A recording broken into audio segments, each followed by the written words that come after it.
সিলেটের যে ৬টি নির্বাচনী আসন রয়েছে সেই নির্বাচনী আসনেও কিন্তু প্রার্থীরা জনগণের কাছে যাচ্ছেন, ভোটারদের দ্বারে দ্বারে যাচ্ছেন এবং তারা প্রতিশ্রুতি দিচ্ছেন কে কি আসলে নির্বাচনে জিতলে করতে চান। এবং আপনারা দেখতেই পাচ্ছেন যে সিলেটের মোট ৬টি আসন রয়েছে। আমরা আজকে ৬টি আসনের মধ্যে একটি আসন বেছে নিয়েছি, সেই একটি আসন নিয়ে আলোচনা করব, সিলেট ১। এবং সিলেট এক আসনটি মূলত যেটি আমরা দেখতে পাচ্ছি যে এটি জাতীয় সংসদের ২২৯ নম্বর আসন, যা মূলত সিলেট শহর নিয়েই গঠিত। এই আসনে মোট ভোটার সংখ্যা হচ্ছে ৬,৭৪,১৭১ জন। এর মধ্যে পুরুষ ভোটার রয়েছেন ৩,৪৯,৫১৯ জন, নারী ভোটার রয়েছে ৩,২৪,৬৩৯ জন। এবং এই আসনে মোট ভোট কেন্দ্র যেটি দাঁড়িয়েছে ২১৫টিতে, এবং এর মধ্যে অধিক গুরুত্বপূর্ণ ঝুঁকিপূর্ণ কেন্দ্রগুলো রয়েছে, সেগুলোর দিকে বাড়তি নজর দিচ্ছে নির্বাচন কমিশন। এরপর আমরা দেখতে চাই যে আসনে এখন পর্যন্ত যারা প্রার্থী হয়েছেন, এই আসনে বিএনপির প্রার্থী রয়েছেন, ধানের শীষ প্রতীক নিয়ে তিনি লড়বেন খন্দকার আব্দুল মুক্তাদির, তিনি বিএনপি চেয়ারপারসনের উপদেষ্টা।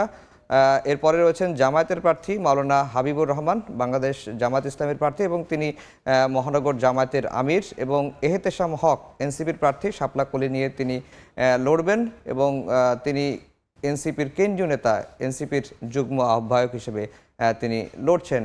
এর বাইরে আমরা যেটি দেখি যে সিলেটের মোটামুটি একটা আসন নিয়ে আলোচনা করলাম, কিন্তু সবগুলো আসনেই কিন্তু প্রার্থীরা তাদের নির্বাচনী প্রচারণাগুলো চালাচ্ছেন। আর যেটি বলে রাখছি যে এখন প্রার্থীরা তাদের ভোটারদের দ্বারা দ্বারা যাচ্ছেন এবং প্রতিশ্রুতি দিচ্ছেন, এবং যে দল করছেন সেই দলের যে এজেন্ডা, সেই এজেন্ডাগুলো নিয়ে ভোটারদের কাছে যাচ্ছেন। সিলেট ১ আসনের আরও খবর জানবো, সেখানে আছেন আমাদের সহকর্মী ইকরামুল কবির। আমরা ইকরামুল কবিরের কাছ থেকে জানতে চাই সেখানকার সর্বশেষ পরিস্থিতি বা এই আসনের ভোটের সমীকরণটা কি। সিলেট ১ আসন সিটি কর্পোরেশনের ৪২টি ওয়ার্ডের মধ্যে ৩৬টি ওয়ার্ড এবং সদর উপজেলা নিয়ে সিলেট ১ আসনটি অবস্থিত।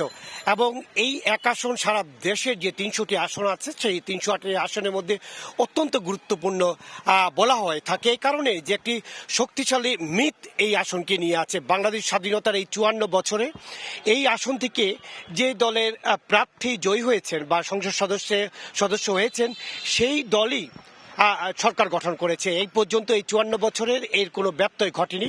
সে কারণেই এই আসনটি অত্যন্ত গুরুত্বপূর্ণ। এই আসনে ৬,৭৪,০০০ ভোটার তাদের ভোটাধিকার প্রয়োগ করবেন ১২ই ফেব্রুয়ারি, এবং সেই অপেক্ষায় আছেন। এই ইতিমধ্যে আমরা দেখেছি বিএনপি, জামাত এবং এনসিপি প্রার্থীরা ঘোষণা করেছেন, এবং বিএনপির প্রার্থী, জামাতের প্রার্থী এবং এনসিপি প্রার্থী ইতিমধ্যে বেশ প্রচারণা চালিয়েছে। বিশাল বিশাল বিলবোর্ড, বিশাল বিশাল ফেস্টুন বিভিন্ন শহর জুড়ে বা শহরের আশেপাশে এলাকায় টানানো হয়েছিল। কিন্তু যদি সরকারের নির্দেশ